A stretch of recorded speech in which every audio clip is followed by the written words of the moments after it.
Selamat malam dan selamat datang di dalam Oase episode ke-288. Bapak Ibu, di dalam keseharian yang sering terasa padat dan cepat, kita jarang memberikan ruang untuk berhenti sejenak dan menyadari apa yang sedang kita alami. Oase hari ini menjadi kesempatan untuk kita melambat, menarik nafas, dan hadir dengan lebih utuh, baik terhadap diri sendiri, terhadap sesama, maupun terhadap Tuhan. Di tengah segala kesibukan dan pergumulan hidup, kita diajak untuk membuka hati dan memberi tempat refleksi, keheningan, dan perjumpaan yang memulihkan. Mari Bapak Ibu kita mengambil waktu berdiam di hadapan Tuhan.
Ya Tuhan, terima kasih.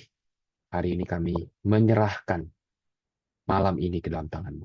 Biarlah Engkau berbicara melalui waktu yang singkat ini, dan kami mendengarkan dengan hati yang sungguh-sungguh. Hanya di dalam nama Tuhan Yesus kami berdoa. Amin. Selamat malam Bapak Ibu Saudara sekalian. Mari kita bersama-sama membuka satu bagian firman Tuhan dari kitab Hakim-Hakim. Hakim-Hakim pasal yang kedua, ayat yang pertama sampai ke-5. Saya akan membacakannya bagi kita sekalian. Hakim-Hakim pasal kedua, ayat 1 sampai yang ke-5. Demikianlah firman Tuhan. Lalu malaikat Tuhan pergi dari Gilgal ke Bokim dan berfirman, Aku telah menuntun kamu keluar dari Mesir dan membawa kamu ke negeri yang kujanjikan dengan sumpah kepada nenek moyangmu.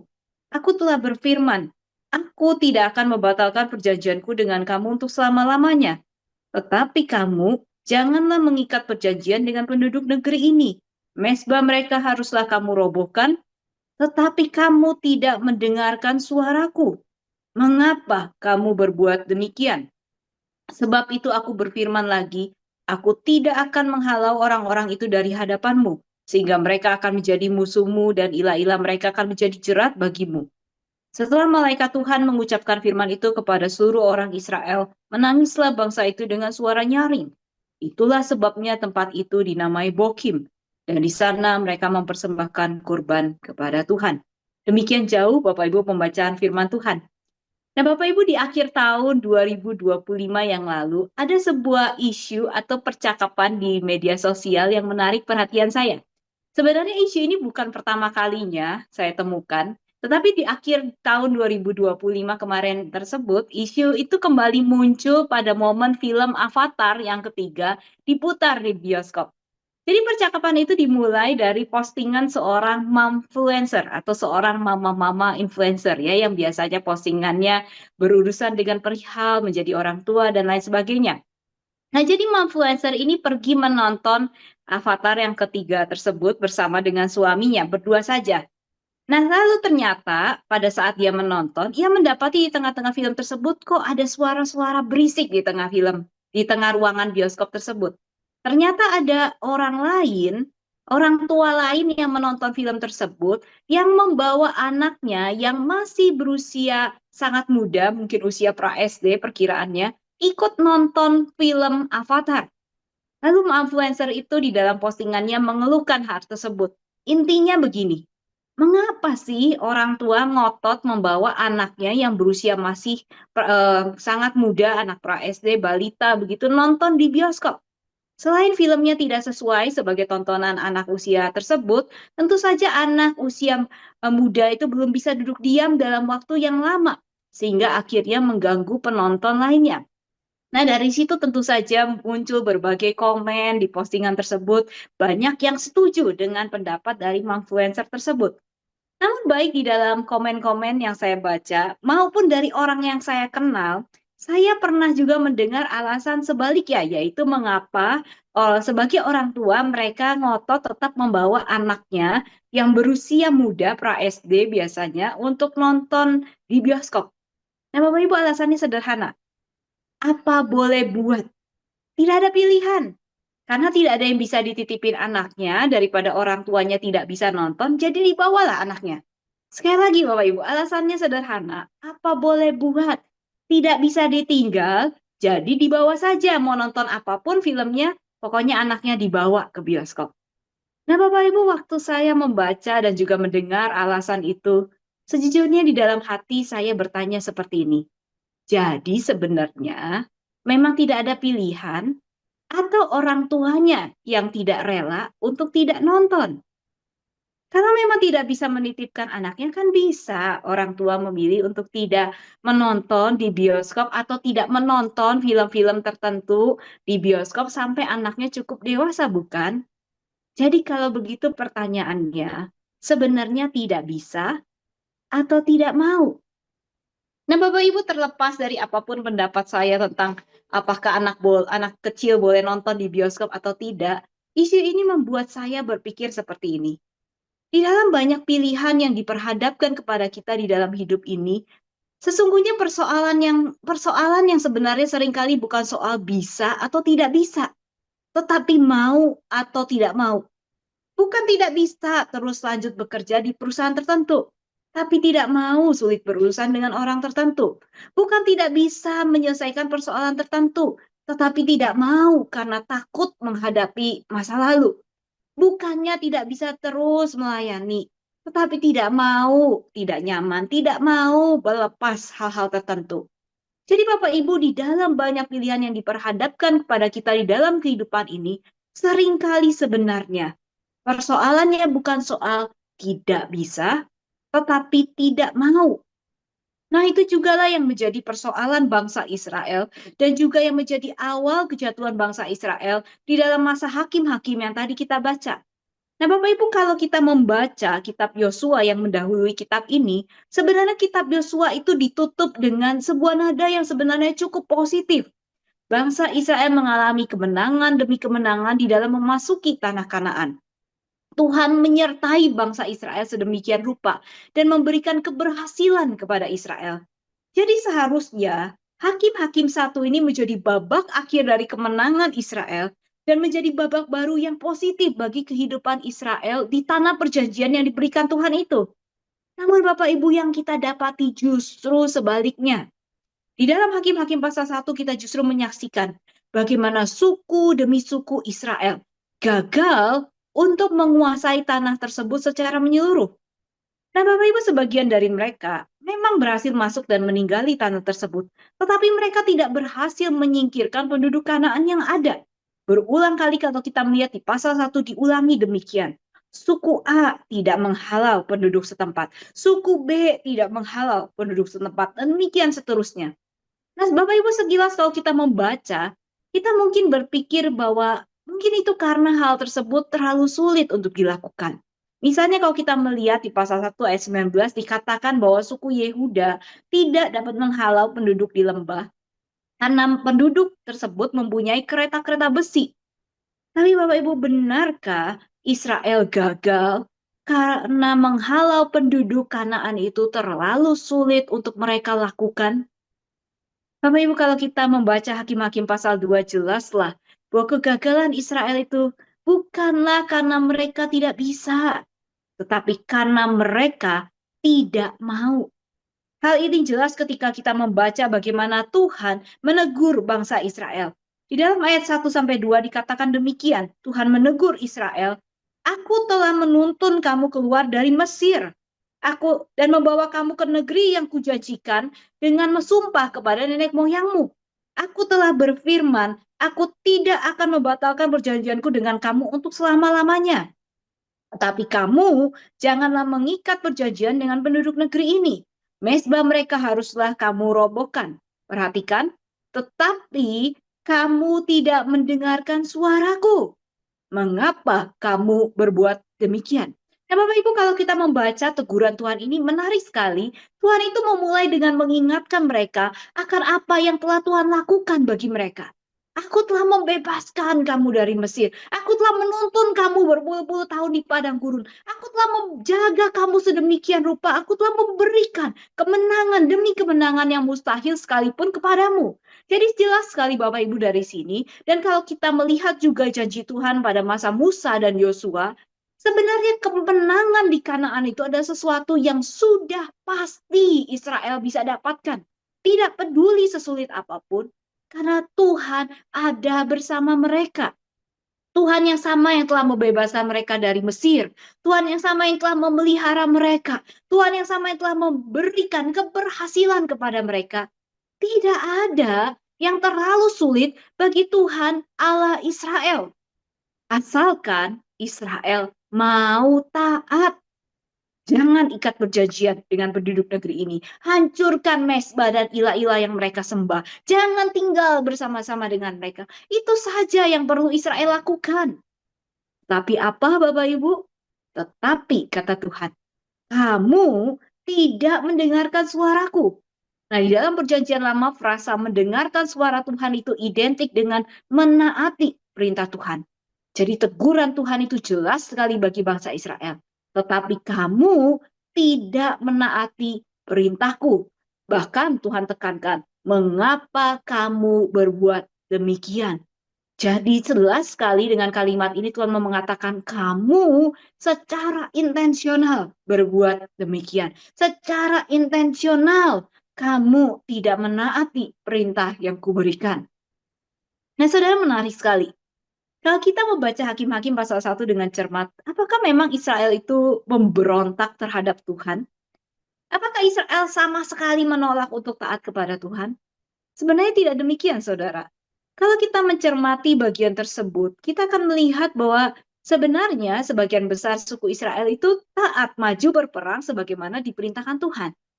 Namun, ketaatan itu mereka lakukan hanya setengah-setengah. Suku Yehuda maju, tapi tidak berani sendirian sebagaimana diperintahkan Tuhan. Jadi ia mengajak suku Simeon. Mereka maju tetapi tidak menumpas sebagian penduduk Kanaan karena takut ketika membandingkan persenjataan yang mereka miliki. Suku yang lain maju, tetapi dengan mengadakan perjanjian dengan orang setempat. Suku yang lain maju, tetapi mereka tidak menghalau orang setempat, malah tetap tinggal bersama dengan mereka. Ada yang malah mempekerjakan mereka. Nah, kenapa saudara? Orang Israel setengah-setengah di dalam menaati Tuhan. Alasannya sederhana. Bukannya tidak bisa, tetapi tidak mau. Mungkin itu tadi saudara, karena mereka takut ketika membandingkan kekuatan mereka dengan lawannya. Mungkin karena mereka tidak mau sulit. Daripada susah-susah berperang, kenapa tidak mengadakan perjanjian saja dengan orang-orang Kanaan?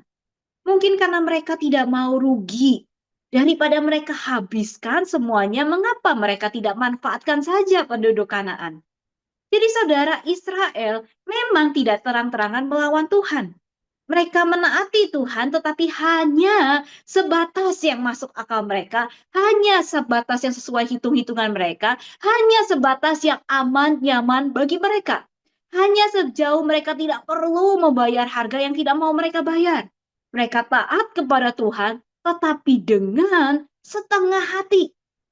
Tapi perhatikan Bapak Ibu, di mata Tuhan, ketaatan yang setengah hati itu sama sekali bukanlah ketaatan. Kenapa saudara? Karena sesungguhnya ketika Israel memilih untuk tidak taat secara total kepada Tuhan, sesungguhnya itu menunjukkan bahwa Israel tidak sepenuhnya mempercayai Tuhan. Dan ini jelas sekali dari teguran Tuhan. Tetapi kamu tidak mendengarkan suaraku. Kamu tidak sepenuhnya percaya kepada firman-Ku, kekuatanku, pertimbanganku. Kamu tidak ingat akan belas kasihanku dan kebaikanmu. Dan kamu memilih untuk lebih taat kepada suara hatimu, kekuatanmu, dan pertimbanganmu sendiri.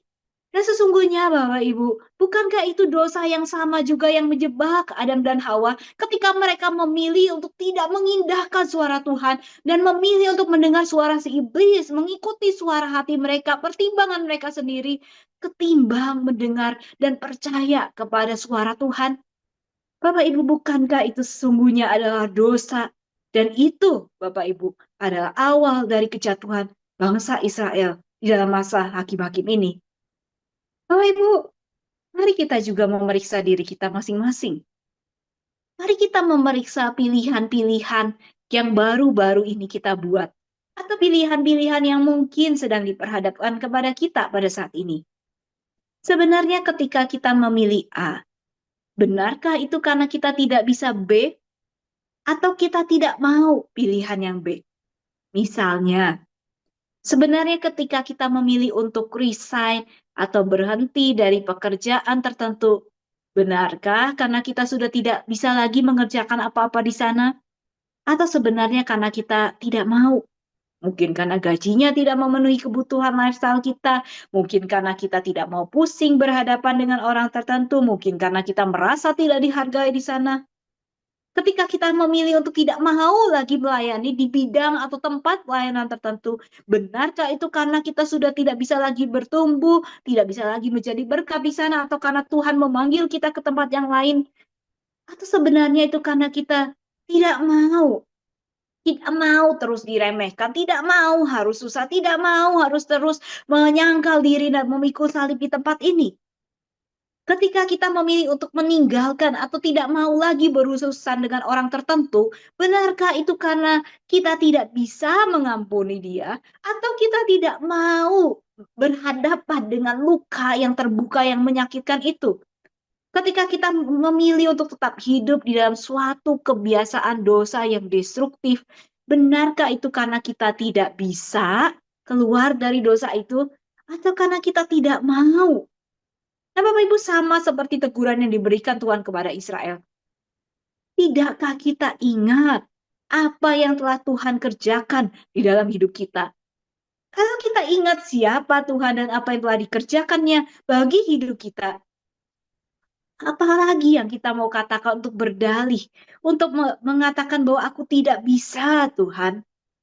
Bapak Ibu, bukan kepada dasarnya kegagalan kita untuk taat kepada Tuhan di dalam hal-hal yang saudara tahu Tuhan sedang minta dari saudara itu adalah kegagalan untuk ingat siapa Tuhan, untuk ingat kuasanya, kebaikannya, hikmatnya.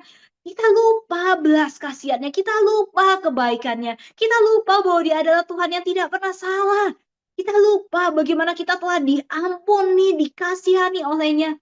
Bapak Ibu, kalau kita ingat semuanya itu, masih dapatkah kita berkata, Tuhan, aku tidak sanggup, dan menolak untuk taat sepenuhnya kepada Tuhan di dalam satu hal yang Ia minta kepadamu pada saat ini? Nah, Bapak Ibu, bagian yang tadi kita baca ditutup dengan sebuah tangisan dan persembahan korban dari orang Israel kepada Tuhan. Seolah-olah ada penyesalan di sana. Tetapi Bapak Ibu, apakah ada langkah ketaatan yang real yang terjadi berikutnya? Tidak ada. Dan itulah mengapa periode hakim-hakim itu menjadi sebuah periode yang begitu gelap, begitu menakutkan di dalam kehidupan orang Israel. Orang Israel hidup begitu jauh daripada Tuhan. Bapak Ibu, tidak cukup untuk kita hanya sekedar ingat. Tidak cukup untuk kita sekedar menyesal. Tidak cukup kalau kita hanya sekedar sadar. Tetapi kita harus mengambil satu langkah ketaatan tersebut. Bapak Ibu, satu langkah ketaatan apa yang saat ini Tuhan sedang minta dari engkau? Kalau engkau tahu Tuhan sedang memintanya, jangan berdalih lagi. Mari ambil langkah ketaatan yang real itu. Ingat siapa Tuhan. Tuhan adalah Tuhan yang tidak pernah salah. Tuhan adalah Tuhan yang telah demikian berbelas kasihan dan mengampuni kita. Tuhan adalah demikian kasih. Tuhan adalah Tuhan yang demikian kuasa. Tuhan adalah Tuhan yang memberikan rohnya di dalam diri kita. Tidak peduli seberapa sulit hal yang ia minta darimu. Percayalah bahwa Roh Kudus akan memampukan, mencukupkan, dan memberikan kita kekuatan untuk melakukannya, asalkan kita mau tunduk dan taat. Namun Bapak Ibu, sekali lagi pertanyaannya, kita tidak bisa atau kita tidak mau untuk taat pada Tuhan? Mari Bapak Ibu kita menundukkan kepala, mari kita merenungkan perenungan firman Tuhan yang baru kita dengar, dan kita merefleksikannya di dalam kehidupan kita masing-masing. Sebenarnya pada saat ini, satu langkah ketaatan apa yang Tuhan sedang minta dari diri kita? Mari Bapak Ibu kita renungkan, dan mari kita mohon kekuatan dari Tuhan untuk kita mengambil satu langkah tersebut. Bukan hanya untuk kita disadarkan, tetapi supaya kita bisa melangkah di dalam ketaatan, melakukan apa yang Dia minta dari kita. Mari kita merenungkan kebenaran firman Tuhan dan kita memohon Roh Kudus yang menguatkan kita.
Bapa yang di surga, ampuni kami ya Tuhan. Kalau seringkali di tengah kehidupan kami sebenarnya tahu Tuhan, apa yang menjadi kehendak Tuhan bagi kami.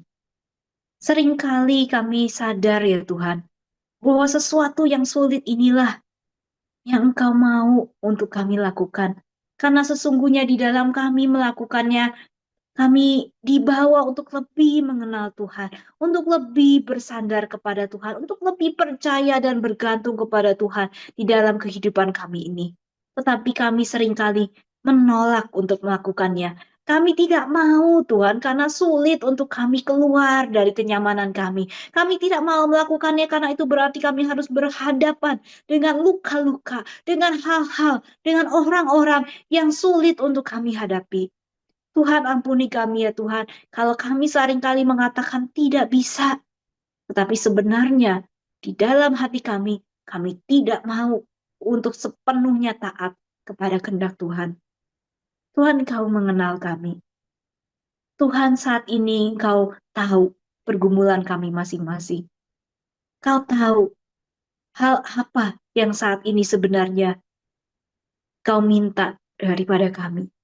Tuhan tolong kami. Apapun itu, langkah ketaatan apapun itu yang sebenarnya Engkau kehendaki untuk kami lakukan pada saat ini. Tolong kami supaya kami bukan hanya disadarkan pada saat ini, tetapi kami boleh dikuatkan untuk mengambil satu langkah ketaatan ini. Tidak peduli seberapa sulitnya, tidak peduli seberapa mustahilnya hal itu. Tuhan tolong kami untuk boleh melangkah di dalam ketaatan, untuk kami boleh bersandar kepada kekuatan dan kuasa yang daripada Roh Kudus, untuk kami boleh taat sepenuhnya kepada kehendak Tuhan. Tuhan tolong kami, ajar kami untuk kembali percaya kepada Tuhan, ajar kami untuk bersandar kepada Tuhan. Kami mungkin tidak bisa melihat melampaui apa yang ada di depan mata kami, tapi Tuhan, tolonglah kami untuk percaya, bersandar, dan karena itu kami boleh melangkah di dalam ketaatan pada Tuhan. Terima kasih ya Tuhan. Demi Kristus kami berdoa. Amin.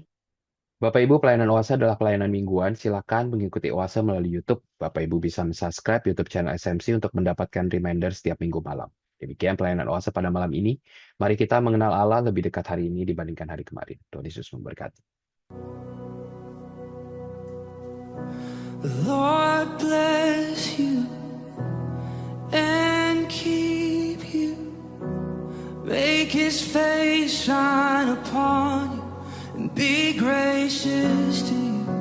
The Lord turn His face toward you and give you peace.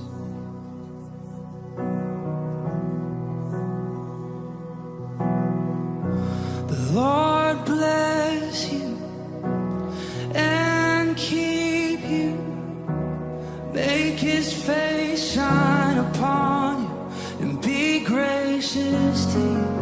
The Lord turn His face toward you and give you peace.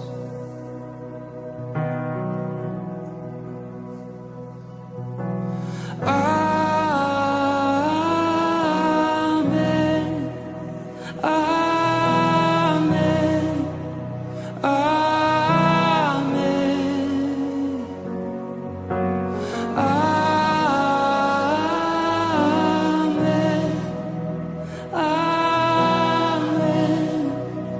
Amen.